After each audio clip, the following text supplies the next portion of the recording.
오늘 우리에게 주시는 하나님의 말씀은 마태복음 10장 1절에서 15절까지의 말씀입니다. 신약성경 15쪽에 있습니다.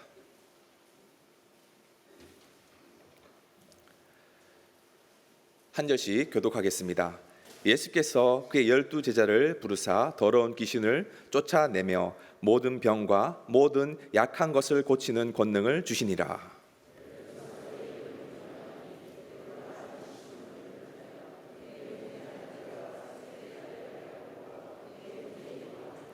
빌립과 바돌로메, 도마와 세리 마테, 알페오의 아들 야고보와 다데오. 예수께서 이 12를 내보내시며 명하여 이르시되 이방인의 길로도 가지 말고 사마리아인의 고을에도 들어가지 말고 가면서 전파하여 말하되 천국이 가까이 왔다 하고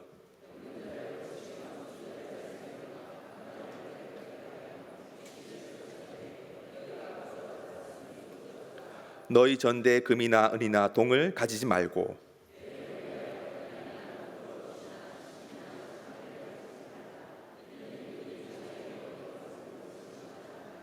어떤 성이나 마을에 들어가든지 그 중에 합당한 자를 찾아내어 너희가 떠나기까지 거기서 머물라.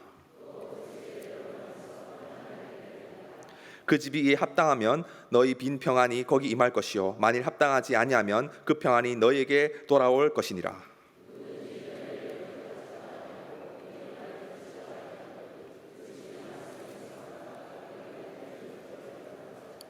함께 보시겠습니다. 내가 진실로 너에게 이르노니 심판날에 소돔과 고모라 땅이 그 성보다 견디기 쉬우리라. 아멘. 이 세상에는 일할 것이 적다고 합니다. 그러나 일할 사람은 많이 있다고 해요. 또 일할 사람이 없어서 일할 곳은 또 많다고 합니다. 그게 적합한 인물이 적기도 하고 많기도 하고 또 회사에서 요구하고 어떤 직종에서 원하는 사람들이 그렇게 없다는 말씀인 것입니다. 교회에서도 할 일을 많은데 일꾼이 적습니다. 꼭 해야 할 일이고 주님이 기뻐하실 일임에도 불구하고 헌신된 사람이 없어서 일을 못할 때가 허다히 있다는 것입니다. 그러니까 교회가 이렇게 위축되고 교회가 쭈그러들고 쪼그라드는 현상이 한국 교회에 널리 퍼지고 지금 일어나고 있다는 사실입니다.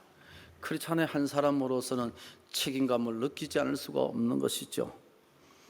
요한복음 4장 35절 말씀에 눈을 들어 밭을 보라, 눈을 들어 밭을 보라, 추수하게 됐노라고 말씀하셨습니다.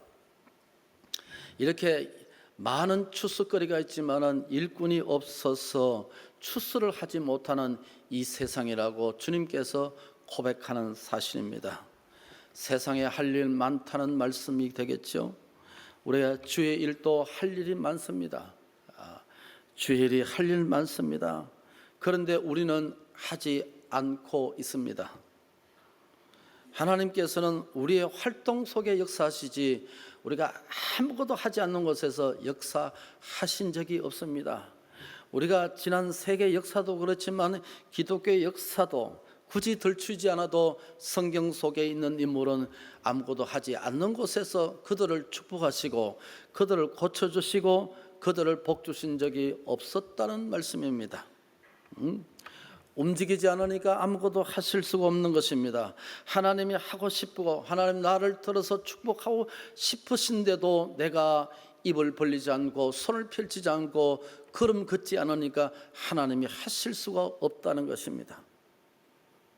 살아계신 하나님인데도 내 삶의 현장에 살아계신 하나님이 사라져가고 있고 하나님은 역사 속에 일하기를 그렇게 원하시지만은 그러나 우리는 그 하나님의 손길을 뿌리치고 있다는 말씀입니다.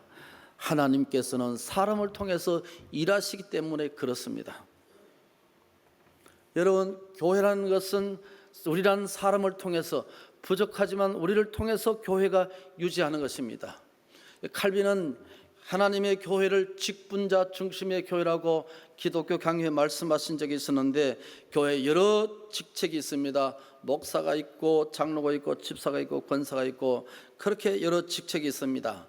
이것은 그 분을 위해서 주신 직책이 아니라 교회를 위해서 주신 직책이란 말입니다. 다시 말하면 교회가 없으면 목사도 필요 없고 교회가 없으면 장로도 필요 없는 것입니다. 그래서 우리의 모든 직책은 다 교회를 위해서 존재하는 것입니다. 교회가 없으면 아무 직책도 할 필요가 없다는 말씀이 되겠습니다. 그런데 교회 할 일이 많지만은 그러나 헌신된 일꾼이 적고 할 일이 많음에도 불구하고 헌신된 사람이 없어서 교회가 할 일을 못하니까 교회가 점점점 디클라인, 점점점 이렇게 부흥이 잦아들고 우리 가슴 속에 신앙의 감격이 사라져가고 있다는 사실을 우리 모두가 다 확인할 수 있을 것입니다. 교회는 특히 혹은 네 종류의 교인이 있다고들 말하는 것입니다. 스탠드 교인 말이죠. 그래서 구경꾼들이 있습니다.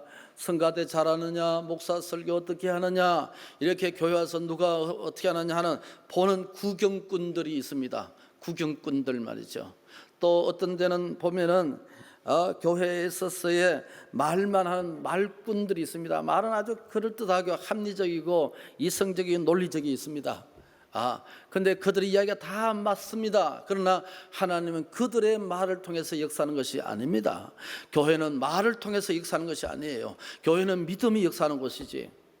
이런 말꾼도 있다고들 하는니다. 그런데 나도 못하고 남도 못하게 해방지기는 회방꾼도 있습니다. 마치 정치의 회방꾼 같이 말이죠. 교회도 신앙의 삶에서도 반드시 교회를 방해하는 이 회방꾼도 있다고 하는 것입니다. 그러나 동시에 믿음의 꾼, 일꾼이 있다는 것입니다. 하나님은 이 일꾼을 통해서 믿습니다. 하나님 역사를 은혜를 믿습니다 하는 이 일꾼을 통해서 하나님은 역사해 왔었다는 말씀입니다. 우리가 마태복음을 구분을 하면 이렇습니다. 1장에서 9장까지는 예수님의 단독 사역이었습니다. 예수님께서 홀로 다녔었습니다. 어떤 제자를 데리고 다니신 적이 없었습니다. 그러나 오늘 읽은 이 마태복음 10장부터는 예수님께서 12제자를 뽑아서 사람을 통해서 양육하고 제자를 선택해서 주의 일을 해오셨다는 말씀입니다. 그래서 그 10장에서 마지막 장까지 마태복음을 그렇게 나눌 수가 있을 것입니다. 9장 35절 말씀에 보시면 예수님께서 여러 도시들과 마을들을 다니시면서 가르치시기도 하시고 전하기도 하시고 많은 병자들이 찾아왔을 때 고치시기도 하셨다 그랬습니다.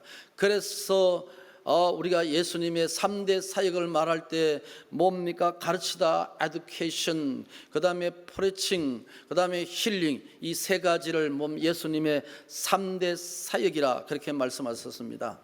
그러니까 많은 사역들이 있었지만은 특히 그렇게 학자들이 그것을 집약해 보니까 이 세 가지 중심으로 예수께서 주로 하셨다 하는 말씀입니다. 사람들은 예수께서 많은 설교를 하신 것 같지만은 그러나 예수님은 설교보다 훨씬 더 많은 것이 가르치셨다는 말씀이고, 예수께서는 예루살렘 중앙통을 다니신 것이 아니라 예수께서는 중앙통이나 뒷골목을 다니면서 수많은 병자들과 가난자들의 도움과 고치시는 모습을 우리에게 보여주고 있다는 것입니다. 이게 예수님께서 사역의 중요한 부분이라고 할 수 있겠습니다. 9장 36절 말씀에 보시면 예수께서 우셨다는 말씀입니다. 아주 통탄할 정도로 우셨다, 그런 지금의 번역은 그렇게 되어 있지 않지만은 우셨다 하는 뜻이 강한데요. 예수께서 왜 우셨을까 하는 말씀입니다. 당시에 종교 지도자들이 바리새인과 사두개인들과 또 백성들을 지도하는 정치인들이 민생을 돌보지 아니하고 교회를 돌보지 아니하고 그만 자기들 자리 다툼하고 있었고 누가 크냐 적으냐 할 이런 정도의 삶을 살았단 말이죠. 그래서 예수께서 그들의 모습을 보시면서 가슴을 치며 안타까워 했었단 말이죠. 좋은 지도자가 없었기 때문에 예수께서 그렇게 아쉬워하셨고, 헌신된 일꾼이 없어서 예수께서 우셨다는 말씀이 될 것입니다. 백성들이 좋은 지도자를 만나지 못하면 방황하게 될 것이고 고생하게 될 것이고 민생이 파탄하게 되지 않겠습니까? 이것이 어느 나라 말입니까? 이 나라의 말씀이겠죠. 이 나라의 여러 문제들이 한결같은 화두가 경제라고 말씀합니다. 그런데 저는 신문을 읽어보지만 경제 문제보다 더 중요한 것이 그 속에 있습니다. 뭡니까? 리더십의 문제지요. 소통의 문제라는 것입니다. 결국 소통도 리더십의 일종이 아니겠습니까? 그러니까 좀 더 내려놓고 좀 더 만나고 좀 더 이끌고 좀 더 백성들에게 그렇게 선한 정치를 할 수 있는 그런 어떤 리더십이 우리 국민에게 필요하지 않겠습니까? 뭐 우리나라 경제는 세계 경제에 비해서 크게 열악하지는 않습니다. 당시에 제사장들이 있었습니다. 서기관들이 있었습니다. 바리새인들이 있었습니다. 이런 정치 그룹들이 또 있었습니다. 이들이 백성들을 위한 삶의 모습은 찾아보기 힘들었습니다. 그래서 예수께서 안타깝게 가슴을 치면서 우셨다, 이런 말씀입니다. 이러한 지도자의 빈곤에 우리의 기도가 무엇입니까? 추수할 것은 많되 일꾼이 적으니 일꾼을 보내주소서 하라 했습니다. 우리가 민족을 위해서 기도할 때 이런 국민들의 아픔을 공감해 줄 수 있고 그들의 눈물을 닦아줄 수 있는 그런 리더자들 말이죠. 그런 리더십을 발휘할 수 있는 그런 지도자가 우리 국민 가운데 필요하지 않겠습니까? 이사야 6장 8절 말씀에 일꾼은 탄생되는 것이 아니라고 했습니다. 일꾼은 길러내야 하는 것이고 일꾼은 양육하는 것입니다. 일은 많이 있습니다. 일할 것도 많이 있습니다. 그러나 일꾼은 적습니다. 하나님의 나라에서 중요한 것은 일이 아니라는 것입니다. 일꾼이란 말씀입니다. 사람은 일을 말하지만 여러분 회사에서는 일꾼을 말씀합니다. 일꾼이 있으면 일은 얼마든지 있습니다. 사람은 제도나 사람은 방법을 찾고 있지만은 그러나 하나님은 일꾼을 찾고 있습니다. 일꾼만 제대로 되시면 하나님의 일은 얼마든지 있습니다. 제대로 된 실력만 있으면 이 세상에 일은 얼마든지 있습니다. 여러분, 기독교 역사에서나 세상의 역사에서 중세 천년이라고 합니다. 보통 정화하면 한 1200년 정도 되는데 중세 천년을 우리가 로만 캐토릭이라 합니다. 즉 다시 말해서 천주교의 시대였단 말이죠. 그때는 교황이 황제를 임명하는 시대였습니다. 교황이 왕을 임명하고 교황이 도지사나 시장까지 임명했습니다. 그 당시는 임명할 때 그냥 해주는 것이 아니고 많은 돈을 받았습니다. 농토를 받고 상납을 해야만이 시장직을 열수할 수 있고 도지사가 될 수 있었고 왕이 될 수 있었단 말이죠. 여러분, 어떤 왕은 독일의 밑에 있는 제후에 있는 어떤 왕은 교황에게 대들었습니다. 그런데 교황이 그것을 잘라버렸습니다. 군사를 끌고 가다가 너에게 교황에게 감당하지 못했습니다. 그래서 교황이 어느 날 머무르는 그 성을 카노바사라 그럽니까? 그게 카소바나 이름이 지금 오늘 잘 안 되는데 그게 굴욕이란 역사의 한 페이지가 있습니다. 그만큼 교황은 황제를 임명하고 자르기도 하고 이런 시대가 있었습니다. 그럴 때 로만 캐토릭의 신부였던 마틴 루터가 있었습니다. 마틴 루터가 로마서를 읽다가 의인의 믿음으로 살리란 그 말씀 라틴어를 성경 읽다가 그만 은혜 받고 진리를 깨달은 것이죠. 그래서 그는 캐토릭을 벗어버리고 개혁의 길을 나섰습니다. 하나님은 루터를 사용하셨습니다. 그 후에 존 칼빈의 제네바에서 개혁을 완성을 해서 생명을 바치면서 기독교의 진리를 찾아내고 예수 그리스도가 우리의 구세주라는 것을 밝혀내고 우리를 면제하는 것은 신부나 교황이 면제하는 것이 아니고 그리스도 예수의 보혈이 우리를 죄를 사해 주는 것을 밝혀냈죠. 하나님은 그 시대에 존 칼빈을 사용하셨고 또 영국의 스코틀랜드에 있는 존 낙스라는 사람은 무엇입니까? 캐토릭의 메리 요항의 캐토릭에 빠졌을 때 그게 대항하여서 기도하고 하나님 앞에 진리를 선포해서서 이 스코틀랜드를 장로교회 발상지로 만드는 그런 역사가 있었습니다. 이런 역사의 가운데서 이런 하나님의 사람을 통해서 하나님은 지금도 역사하시고 지금도 축복하고 계신다는 사실입니다. 여러분, 우리가 1903년도 평양 아니고 원산, 북한에 원산이 있었습니다. 카나다의 토론토 대학의 의과대학 졸업한 이 하디라는 사람이 한국에 왔습니다. 어려 선교사 왔습니다. 아무리 선교해도 듣지 않습니다. 전도가 되지 않습니다. 하디 선교사가 열받아가지고 이 한국 무신놈, 무식한 놈, 한국 무식한 놈 이렇게 욕하면서 다녔습니다. 그러니까 아무리 선교도 안 되니까 욕을 했어요. 근데 어느 날 원산에 있는 선교사, 북한에 있는 선교사들이 다 모여서 이제 집회를 하게 됐습니다. 그런데 성령 은혜 받지 못하는 이런 하디 선교사가 요한복음 7장에 성령에 관해서 설교하게 됐습니다. 그러니까 설교하다가 뭐냐 하면은 설교 시작하기 전에 울기 시작하는 것입니다. 내가 조선에 있는 백성을 깔보고 욕하기 시작하면 무시겠다고 못 배웠다고 이렇게 했습니다. 하나님 용서해서 그만큼 막 설교하기 전에 막 울었습니다. 그런데 성령이 역사하기 시작한 거죠. 그래서 그게 참여하는 한국 교인들하고 선교사들이 전부 다 회개하는 역사가 일어났습니다. 그걸 한국교회 역사의 평양 원산 대부흥 운동이라고 합니다. 원산 대부흥 운동이라. 그러니까 이분이 너무 은혜를 크게 성령 역사하니까 정동 제일 감리교에 와서 부흥하고 목포에 가서 부흥하고 이런 일이 일었습니다.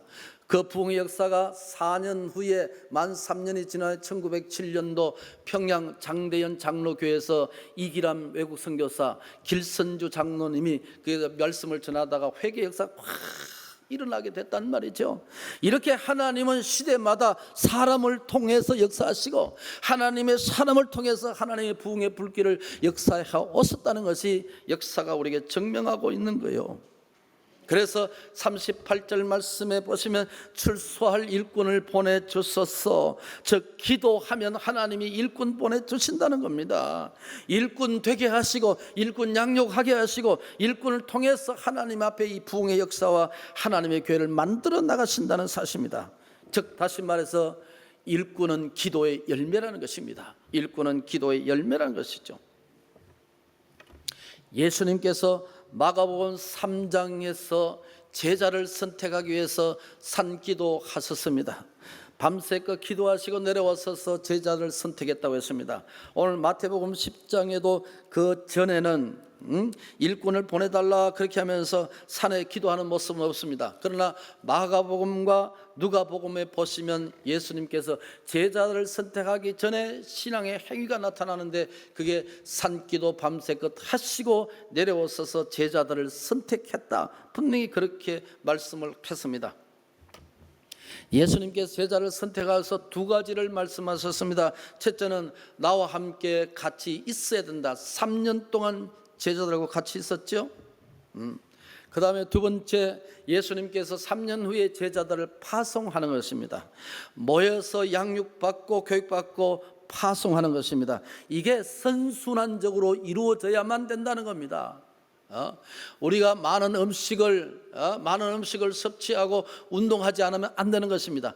적당한 운동은 내가 먹는 음식보다 훨씬 더 중요할 수 있습니다.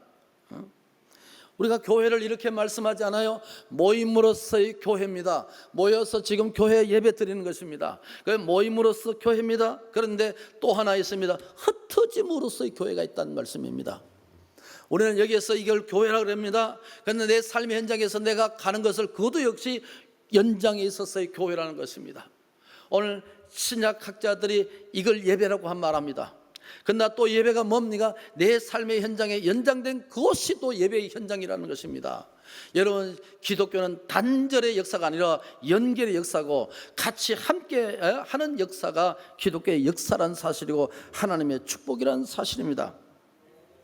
예수님께서 12제자를 선택하고 철저히 교육하시고 양육했습니다. 그러니까 오늘날 우리가 모임으로서 교회에 오시면 어떻게 합니까? 양육하고 가르치고 훈련시켜서 다시 세상에 내보내고 다시 불신 곳으로 내보내는 것입니다. 자, 오늘 본문에 이렇게 말씀합니다. 1절 말씀에 다 같이 보시면 예수께서 그의 12제자를 뭐 하신다고요? 부르시고 계속 읽겠습니다. 더러운 귀신을 쫓아내며 모든 병과 모든 약한 것을 고치는 권능을 주시니라 라고 했습니다. 첫째는 우리를 부르셨다는 겁니다. 자, 여러분, 누구든지 부르지 않으면 올 수 없는 것이 교회입니다. 교회는 절대로 자발적으로 되지 않습니다. 그게 성령께서 감동하시고, 여러분들이 앉아 있는데 누군가가 여러분들에게 전도했었을 것입니다. 그런데 그분을 사용해서 여러분이 오신 것이니까, 여러분, 그분이 오는 것이 아니라 그분을 통해서 성령께서 역사하시고 주님이 여러분을 부르셔서 이 자리에 앉은 것입니다. 여기 앉은 전부 다 누구의 뜻입니까? 하나님의 계획과 뜻입니다. 여러분, 사람이 할 수 없는 것, 대표적인 것들이 있습니다. 하나는 탄생입니다. 사람이 태어나는 것 절대로 인간 마음대로 안 됩니다. 두 번째는 죽음도 마찬가지입니다. 내가 90살 살아야 된다, 100살 살아야 된다, 그렇게 말씀하시지만 그렇게 내 마음대로 이 생명을 엿가락같이 늘었다 줄였다 할 수 있는 것이 아닙니다. 철저히 하나님의 계획입니다. 멀쩡하던 사람이 가기도 하고 골골하면서 100세 사는 사람이 있고도 중한 병을 앉아도 오래 사는 분들이 있고 건강하다 갑자기 이 세상에 떠난 사람이 있더라. 그래서 사람이 할 수 없는 것은 뭡니까? 죽음이더라, 이 말씀입니다. 어느 날 어저께까지 어제까지 대화하고 같이 식사를 하는데 사랑하는 님이 이 세상을 떠나고, 그것이 뭡니까? 우리의 가족이 이 세상 사람이 아니더라. 그게 뭐냐면 죽음에 대한 신비입니다. 죽음에 대한 신비. 그렇다면 우리가 여기에 살아있는 이 자체가 누구의 뜻입니까? 하나님의 계획이란 말입니다. 내가 숨 쉬는 건 하나님의 계획이에요. 저는 오래전에 마산교육병원에서 몇 년 동안 누워 있었습니다. 하나님의 계획에 의해서 나를 살려주신 것입니다. 하나님이 저 같은 것을 목사 되기 위해서 하나님의 계획 속에 나를 병원에서 그렇게 꾹꾹 눌러서 하나님이 그렇게 만드신 것 같습니다. 지금 생각하니까 그것이 하나님의 은혜였고, 그 당시에는 저주였고 그 당시에는 원망이었습니다. 그러나 지나고 보니까 목사란 과정은 바로 그런 과정을 통해서도 학업의 과정을 거쳐야 되지만, 그러나 눈물의 과정을 통과해야만 비로소 성도들을 이해하게 되고 목사가 될 수 있다는 것을 깨닫기 시작한 것이죠. 그게 누가 하셨습니까? 하나님이 하신 것이죠. 여러분, 남모른 환난과 여러분 도무지 이해할 수 없는 어떤 어려움을 겪고 있으시다면 혹시 그 속에 하나님 뜻은 없을까요? 하나님의 계획이 없을까요? 내가 잘못해서 당하는 건 잘못하면 회개하면 되는 것이고, 여러분 사탄이 주면 사탄이 물리치면 떠나가겠죠. 그러나 하나님의 특별한 훈련 속에 여러분의 자녀나 여러분들이 고통당하고 있으면 꾹 참고 있으면 나중에 그것이 복이 되고 역사가 되고 나중에 간증거리가 되는 역사가 일어날 줄로 믿습니다. 이게 하나님이 하신 방법이란 말이죠. 내가 하나님의 자녀가 되고 싶어서 된 것입니까? 아니에요. 다 하나님의 뜻이 있습니다. 하나님이 만세전에 우리를 선택하시고 때가 되어 부르시고 자녀 삼으시고 하나님 앞에 이렇게 된 것 다 하나님의 뜻이란 말이죠. 자, 이렇게 말씀하셨습니다. 오늘 1절 말씀에 보시면 제자들을 부르시고 권능을 주시고 귀신을 쫓아내는 권능을 주셨다 그렇게 했죠. 모든 귀신을 쫓아내고 모든 병, 모든 약한 것을 고치는 권능이라고 했습니다. 여러분, 약한 것이 뭘까요? 병은 이해하겠는데 약한 것이 뭘까요? 어느 날 보니까 세상 살아가다 보니까 죽고 싶고 포기하고 싶고 이런 사람이, 심약해지는 사람이 있습니까? 이걸 뭡니까? 예수께서 우리를 불러서 자녀 삼으신 분, 이걸 이길 수 있는 신심을 주었다는 말씀입니다. 사람은 다 절망 가운데 살아가는 일이 허다히 있습니다. 이 세상 내 한 목숨 끊으면 끝나는 건 아니까, 이렇게 우리가 약할 때에 신앙은 뭡니까? 내가 살아야지, 힘있게 살아야지, 이렇게 눈물을 흘리면서 일어서는 것입니다. 나를 일어서게 만들고 나를 다시 한번 가게 하는 것은 그건 무엇입니까? 그게 바로 신앙이란 말입니다. 예수의 자녀의 권능이란 말씀을 분명히 말씀했습니다. 병도 지난주에 설명했지만 사탄이 준 것도 있고, 또 내가 잘못해서 오는 것도 있고, 부모가 잘못해서 오는 것도 있다고 말했어요. 그리고 죄 지어서 오는 것도 있습니다. 그런데 까닭없이 오는 것도 있습니까? 그건 뭡니까? 하나님 앞에 참고 있으면 된다고 했습니다. 그러니까 이와 같은 하나님께서 우리에게 자녀라의 권능을 주셨습니다. 이 권능을 그냥 묻어두는 권능이 아니라 우리의 포켓 속에 묻어두는 것이 아니라 사용할 수 있는 권능이란 말입니다. 예수의 이름으로, 예수의 권능으로, 그렇게 말하지 않습니까? 그렇게 해야 합니다. 목사님 기도해 주세요. 아이고, 내가 이 능력이 없는 모입니다. 그런데도 목사님 기도하고 나면은 좀 낫습니다. 그러나 목사님 기도하고 나면은 귀신이 떠나가기도 하고, 그래서 계속합시다. 그럼 계속합시다. 계속해서 이 부분도 계속 기도해야 된다. 그렇게 말씀드리고 안수기도 한 적도 있습니다. 여러분 그렇잖아요. 우리에게 권능이 있습니다. 여러분 나름대로의 고민이 있죠. 저는 나름대로의 고민과 있습니다. 그러나 고민이 내 인생의 길을 가지 못하게 하는 그 정도는 아닙니다. 내 짐이 있지만은 그러나 얼마든지 내 신심과 하나님 앞에 내 신앙으로 이겨낼 수 있는 것입니다. 예측 같은 못 이길 수 있죠. 그러나 하나님 앞에 내가 가진 신앙은 이길 수 있도록 감당하는 것입니다. 근데 오늘 여기 제자들을 보시면 12사람인데 4사람으로서 세 그룹으로 묶어져 있다는 것을 볼 수 있습니다. 첫째는 베드로 중심, 빌립 중심, 야고보 중심 되어 있습니다. 베드로 중심은 안드레, 야고보, 요한 4사람이겠죠. 빌립은 바돌로메, 도마, 마태 4사람이 되어 있습니다. 알페의 아들 야고보 중심으로 다데오, 시몬, 가론, 유다 이렇게 구성되어, 이렇게 예수께서 조직을 하셨단 말입니다. 12사람 가운데 수제자는 베드로입니다. 우리의 종씨 베드로, 우리 종씨 우리 베시 가문에 아무리 찾아도 베드로는 없어요. 그러니까 내 중심에는 베드로예요. 이 베드로가 수제자입니다. 수제자. 수제자. 이게 세 그룹으로 4사람씩 나누었습니다. 교회는 조직이 우선은 아닙니다. 그러나 교회는 조직적이어야 합니다. 조직의 기본은 질서입니다. 하나님은 의지로움의 하나님이라 질서의 하나님이라고 했습니다. 이런 네 세 그룹을 통해서 혹은 12사람을 통해서 세계 선교와 세계 교회의 기초를 놓으셨습니다. 한 사람은 미비하지만은 하나님께서 이들을 양육시키시고 이 12사람을 통해서 세계 복음화의 위대한 약인과 보아스 기둥을 놓으시는 작업을 이 마태복음 10장에서 하고 계시다는 말씀입니다. 그런데 우스운 것은 이들의 배경을 보십시오. 진짜 볼 모양 없습니다. 별 볼 없는 사람입니다. 세상적으로도 또 가진 것 없고 배운 것도 많지 않았고, 그들의 어떤 지역도 상당히, 당시에는 어디 지역에 사십니까? 그럴 때 상당히 중요한 것은 이미 갈릴리라든지 시골에서는 영 사람 취급받지 못하던 시대였습니다. 중앙에 살지 못하고 저 외딴 데 살았단 말이죠. 그런데 예수께서 꼭 이런 시골 사람, 어부의 사람, 가문이 좋지 못한 사람, 이런 사람을 세워서 부끄럽게 세상을 부끄럽게 하시는 하나님이십니다. 제자들은 믿음도 부족했습니다. 제자들은 겸손하지는 못했습니다. 제자들끼리 자기를 다투기도 있었고, 또 베드로가 물 위를 걸어가시는 예수께서 오신 거 보고 나도 물 위를 가겠습니다. 그러니까 물 위를 걸었습니다. 그러니까 바람과 바다 보고 빠져갔습니다. 그때 예수님께서 베드로가 하신 말씀이 뭡니까? 예수께서 물 위로 걸어오신 그것을 보고 믿음이 적은 자여 왜 의심하느냐. 이게 제자들의 모습이에요. 제자들은 헌신도 능력도 부족했습니다. 베드로는 예수님의 계집종 앞에서 부인했습니다.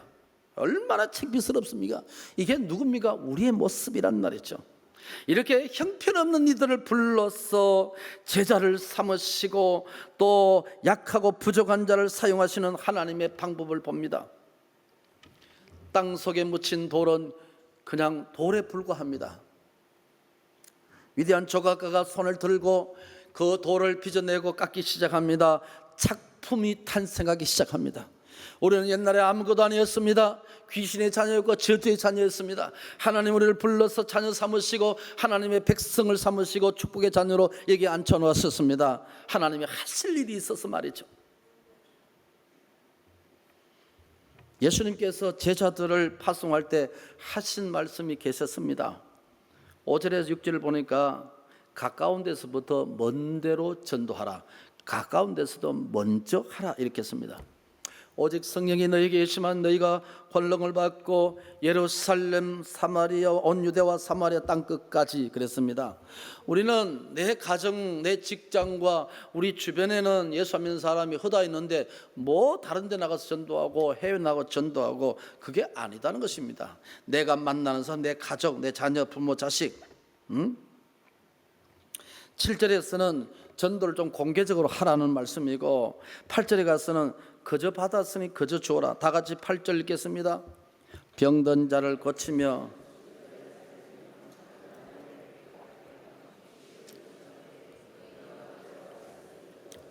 전부 다 쫓아내라, 고쳐라 이렇게 말씀합니다.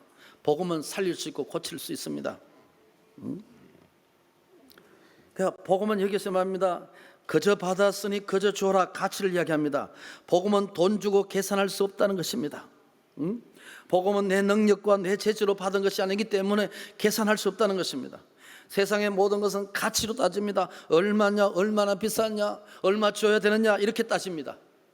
자본주의 사회에서 그는 반드시 해야 할 그런 우리가 따짐이고 계산이 필요한 것입니다. 그러나 믿음의 세계에서는 카운트하는 것이 아닙니다. 내가 이런 일이 있기 때문에 헌신한다 못한다 벌써 믿음의 세계, 믿음의 헌신이 그건 합당하지 않습니다.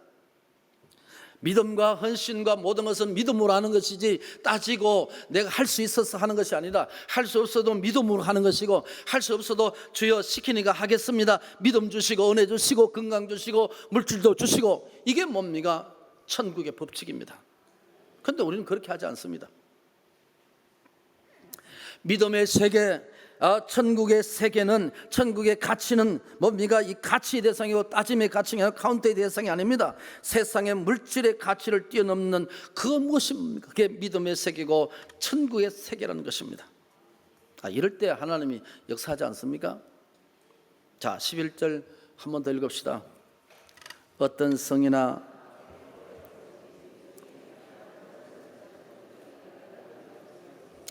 자, 동력자를 만나라는 것인데 하나님께서 예비한 사람이 있다는 것이죠. 사도행전 16장의 일례를 들어서 바울이 빌립보 성에 갔습니다. 그런데 아는 사람도 없고 머물 곳이 없습니다. 그러니까 하나님 아버지 만날 사람을 찾아주세요, 보내주시오, 붙여주세요. 그러니까 자주장사 루디아라는 여자를 만났습니다. 그리고 도움을 받았습니다. 우리 집에서 가시지요, 먹고 마시고 하세요. 그곳에서 예배를 시작했습니다. 그게 뭡니까? 빌립보 교회입니다. 빌립보 교회. 바울은 말이죠, 하나님 앞에 고린도에 갔는데 교회를 해야 되는데 전도를 하고 선교를 거점이 있어야 되지 않겠습니까? 그런데 가요란 사람이 있었습니다. 자기 집에서 오시지요. 그러니까 그래서 고린도 교회가 처음 시작이 됐습니다. 여러분, 목사는 성도의 도움을 받아야 되고 주의 일은 하나님 동력자를 만나야 하는 것입니다. 내가 동력자가 되고 내가 하나님에게 도움이 되고 천국 백성에 있어서 내가 하나님 앞에 선도하는데 전도하고 선교하는데 내가 도움자가 될 수 있다는 것이 그것이 뭡니까? 하나님의 뜻이에요. 12절과 13절 말씀에 전도하다가 평안을 비는데 그 사람이 받지 않습니다. 그러면 그 빈 평안이 너에게 온다 하는 것이 13절의 말씀입니다. 자, 그러면 이렇게 오늘 이 본문의 말씀은 있습니다. 교회는 할 일 많은데 일꾼이 적습니다. 교회는 구경꾼, 말꾼과 회방꾼과 일꾼이 있습니다. 내가 먼저 일꾼이 되면 교회도 일꾼이 됩니다. 누가 일꾼이 되라고 말하기 전에 내가 일꾼이 되면 되는 것입니다. 누가 기도해야 된다고 말하기 전에 내가 기도하면은 하나님 앞에 기도하는 사람이 생기는 것입니다. 누구 때문에 안 된다는 말은 그 사람 때문에 안 된다. 누구 때문에 안 된다는 그 사람 때문에 안 되는 것입니다. 교회는 그렇게 하는 것이 아닙니다. 교회는 말을 섞는 것이 아니고 교회는 헌신을 섞는 것이고 교회는 내가 말을 섞는 것이 아니고 눈물을 섞고 기도를 섞어서 이루어지는 것이 하나님의 교회란 말이죠. 추수할 일꾼을 보내서 하나님 앞에 기도하여서 보내달라고 기도하라는 말씀입니다. 두 번째 메시지는 한 번뿐인 인생입니다. 무엇을 위해서 살다가 가겠는가? 짧은 인생을 기억합시다. 우리가 지금 힘이 있을 때, 우리가 걸을 수 있을 때, 말을 할 수 있을 때, 찬송 부르시고 말할 수 있을 때 기도하십시오. 신방을 가면 노래 불러달라고 그랬잖아요. 내가 무슨 특송자가도 아니고 노래 불러달라. 내 영혼이 은총입에 이렇게 부르세요. 그러면 좋다는 겁니다. 야, 할 맛이 아이고 이거 뭐 귀찮아 죽겠다 그래. 또 가면 또 노래 불러달라 그래요. 예. 특송자 데리고 다닐 수도 없고 말이죠. 이 노래 부르실 때 많이 부르시라고. 주문이 있을 때 하나님 앞 꺼내서 선교하고 구제하고 하시라고. 여러분 우리가 내 육신을 아끼지 말라는 것입니다. 어떻게 그렇게 가시는지 어떻게 알았냐? 그렇게 빨리 가시는지 어떻게 그렇게 우리 곁을 떠났는지 누가 알았습니까? 무엇을 위해서 살아야 하는지 여러분 알고 있지 않습니까? 어떻게 살아야 하는지 알고 있지 않습니까? 독일의 어떤 사회학자가 사회 구성 요소를 이렇게 설명한 적이 있습니다. 저는 책을 통해서 봤으면 다시 말하면 게마인샤프트, 게젤샤프트라 이런 말이 있는데 게마인샤프트는 이익 집단을 말하는 것이고 게젤샤프트는 비이익 집단이라 사회가 그렇게 구성되어 있다는 것이죠. 이게 적절하게 구성될 때 건전한 사회가 된다 이런 말씀을 하는 것입니다. 다시 좀 더 구체적으로 말하면 이익 집단이 그죠? 게마인샤프트 이익 집단이 뭡니까? 현대자동차, 현대조선소 이게 이익 집단이죠. 그건 이익을 창출해야만 하는 것입니다. 그러나 교회라는 것은 이익을 창출하는 것이 아닙니다. 교회가 얼마 돈이 있느냐, 어떤 사업을 하느냐 절대 아닙니다. 그러면 복음의 역사가 사라집니다. 하나님의 은혜가 떠나버립니다. 이가봇 해버린단 말이에요. 그런데 그런 이익 집단이 비이익 집단을 위해서 봉사하고 헌신할 때 사회가 건전하게 된다는 말씀입니다. 선교단체나 레드크로스, 레드크로스는 뭐라 그러죠? 적십자, 적십자나 이런 곳이 건전하게 활동해야 된다는 말입니다. 그런데 돈 벌어서 뭡니까? 이런 사람들, 우리 젊은이들 또 대학에 많이 갖다 바치고 이렇게 하여서 사회가 이렇게 되면 건전한 사회가 된다는 것입니다. 여러분 돈 많이 버시고 11조 많이 하세요. 돈 많이 버서 선교하세요. 주보 나와 있는 이 태국에 있는 교회는 다 성도들이 아끼고 전략해서 그렇게 교회를 세웠습니다. 돈 많아서 세운 것이 아닙니다. 그러면 제가 이렇게 말하죠. 평생 동안 권사님, 평생 동안 집사님의 가정에서 교회 하나 세웠다 이거죠. 여러분 해외 아니라 농어촌교회, 여러분 고향교회 다 찌그러졌습니다. 하세요. 그게 기도 제목이 되는 것이 돈 달라고 하는 것입니다. 돈 달라 하면 안 줍니다. 하나님 듣기 싫어하십니다. 돈 달라 하면 찡찡대면 기사들이 날립니다. 그런 게 아니고 하나님 선교하기 돈 주세요. 그렇게 하세요. 얼마나 명분이 있어요. 하나님은 명분의 역사하십니다. 하나님 명분의 역사하십니다. 정치에 가장 중요한 것은 명분 아니겠습니까? 여러분 그래도 우리 신앙의 기도도 명분이 있어야 됩니다. 돈 달라 하는 소리 똑같은데 여러분 선교하게 돈 달라 그러면 여러분 선교를 조금만 하고 돈 많이 쓰세요. 그러면 되잖아.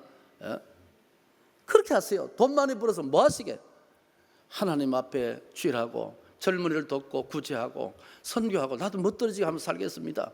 나도 비행기 한번 1등석 타면서 전도하고 구제 한번 하겠습니다. 얼마나 좋습니까?